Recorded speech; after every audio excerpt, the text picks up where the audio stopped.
Meet the top 10 richest people of our time, from the owner of Louis Vuitton to the founder of Microsoft. Their combined wealth exceeds the economies of Norway and Austria combined, while today, 700 million people survive below the poverty line. It seems like the world has long abolished slavery and feudalism, but inequality has only intensified. 1% of the population owns half of all the wealth in the world. Each person at the top of the pyramid earns over $1 million per year, while half of the people on the planet are satisfied with just 1% of the economic pie. How did this happen? To understand, we need to go back 200 years. Until the 18th century, land was the primary source of wealth, predominantly owned by a privileged group of nobility. Almost the entire population consisted of peasants who worked on someone else's land and barely made ends meet. However, as the 19th century dawned, the world underwent significant changes. The advent of new technologies, the advancement of trade and credit systems, as well as the growth of cities, contributed to the decline of feudalism and sparked the Industrial Revolution. The emerging enterprises and industries in Europe required fuel, which they found in the territories of their less prosperous and less powerful neighbors. Using their military and technological superiority, European nations seized territories in Asia, Africa, and America, exploiting their resources ranging from gold and diamonds to coffee and tobacco, using the cheap labor of the local inhabitants and exporting their products to their colonies. Europe rapidly grew rich, and Britain in particular excelled in this as the world's economic leader of that time. The jewel in the crown of the British Empire was India. It possessed vast reserves of resources, a strategically advantageous geographic location, and a large population, making it the most valuable colony in the world, which the British fully exploited. Here's an illustrative example. In the mid-19th century, there was a surge in the textile industry, driven by the widespread adoption of mechanical looms and increased productivity. However, the demand for raw materials exceeded the available supply. Consequently, Britain imposed a ban on the export of Indian cotton to other countries, and instead began purchasing it within their colony at monopolistically low prices. This export embargo on India's primary commodity resulted in widespread poverty, as workers in crucial industries, from farmers to weavers, lost their source of income. Not surprisingly, Britain sold finished goods to India at global market prices, while acquiring Indian cotton at low rates. The legacy of colonial economics continued to impact India long after its independence. Until the end of the 20th century, half of the country's population lived below the poverty line. While India has managed to escape the poverty trap, the majority of African countries have not been as fortunate. What's wrong with them? Let's take Nigeria, the continent's wealthiest country in terms of oil reserves. With such a vital global resource, a strong economy could be built. However, few countries have successfully achieved this due to the resource curse. Nigeria's problems are aggravated by the fact that a third of its oil is extracted not by Nigerian entrepreneurs, but by transnational corporations such as Shell and Total.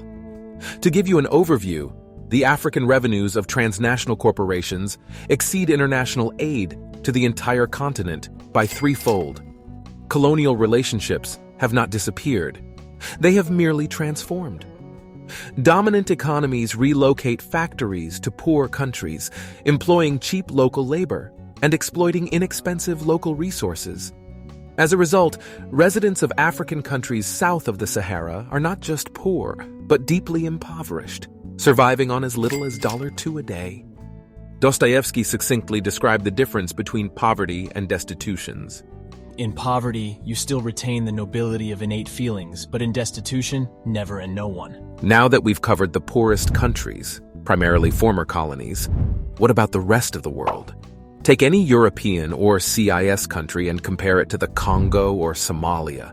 The difference is evident, but it doesn't mean there is no poverty in Europe or America. It's just a different kind of poverty. In the Congo, for example, if someone cannot afford a car, it is not a concern because walking is the norm. However, in Europe, lacking the means to afford a car is considered relatively poor, although this type of poverty may be well hidden, to the point where it often goes unnoticed. In the most developed countries in the world, excluding a few highly wealthy nations, most people cannot afford to buy a house without a mortgage, own 2 cars per family, or go on vacations every month. Yet their lives remain relatively unchanged.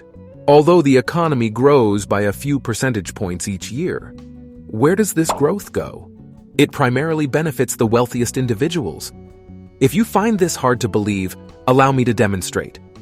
To understand how the lives of ordinary citizens change with economic growth, we need to look at the spread of economic success over the past few decades. Economists use the Gini index for this purpose. The closer the index is to 1, the greater the income inequality, while a value closer to 0 indicates a more equitable distribution of wealth. So, the global dynamics of the Gini index reveal that inequality has been on the rise over the past 200 years. In other words, the world economy is undeniably growing wealthier, but not for everyone. How does this inequality manifest in practical terms? The majority of our wealth consists of bank deposits and real estate.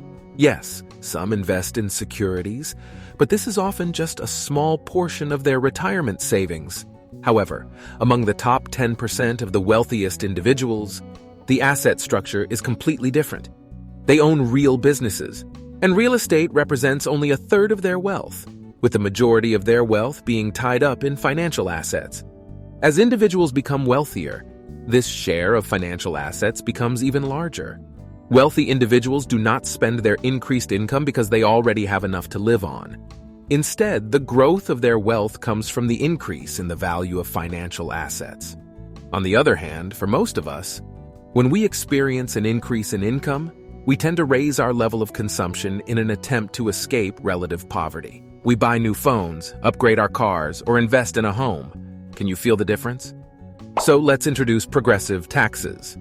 You might suggest. Taxes are indeed the primary tool for redistribution. However, throughout the 20th century, they gradually affected primarily the poor. Here's what happened. From the 1950s to the 1980s, the average top marginal income tax rate in developed countries was 72%, reaching a staggering 95% in the United Kingdom. It's like earning $1 million a month and giving $950,000 to the government. Naturally, the wealthy began to evade these taxes by transferring their money to those very financial assets in offshore companies. The Laffer curve came into play. When tax rates become too high, people prefer to risk prosecution for tax evasion rather than voluntarily pay such amounts. As a result, maximum tax rates were reduced, now averaging around 40%. However, the reduction had to be compensated, and it was by increasing consumption taxes, which fell on who? That's right, the poor. Unlike the wealthy, the poor cannot divide their business, buy shares in a company, or acquire expensive artwork to hide their income. The main sources of income for most people are salaries and pensions, from which taxes are automatically deducted. The remaining funds are predominantly allocated by the middle class and the poor towards their basic needs.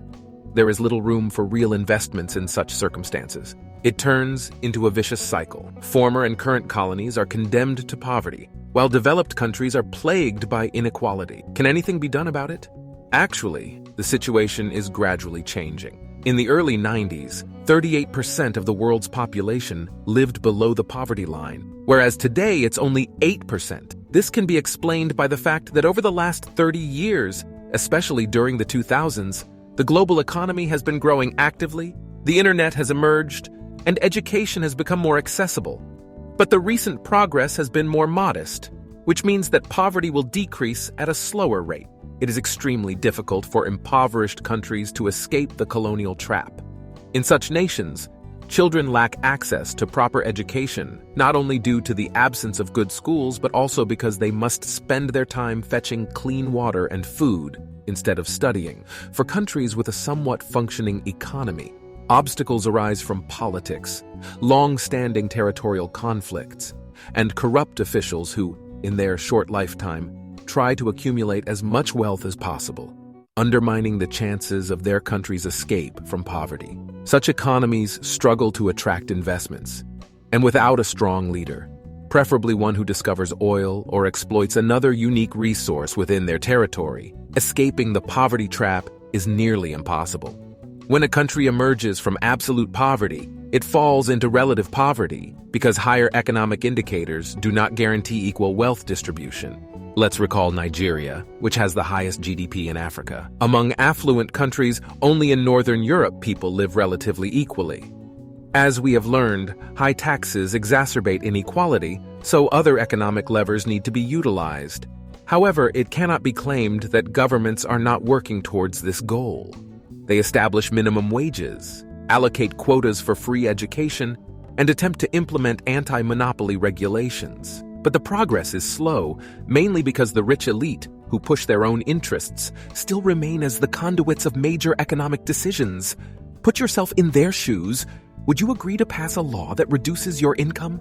I won't play the role of Robin Hood or advocate for all that is good against all that is bad. We need to be realistic. Escaping relative poverty can only be done independently, regardless of where you live, acquire education, and continuously learn new things. These are not empty words. It is the only way to become a valuable worker and break free from the trap of poverty. Don't wait for things to happen or for someone to come and give you a suitcase of money. The modern economy is a struggle for your own piece of the pie, and today, you must claim it for yourself.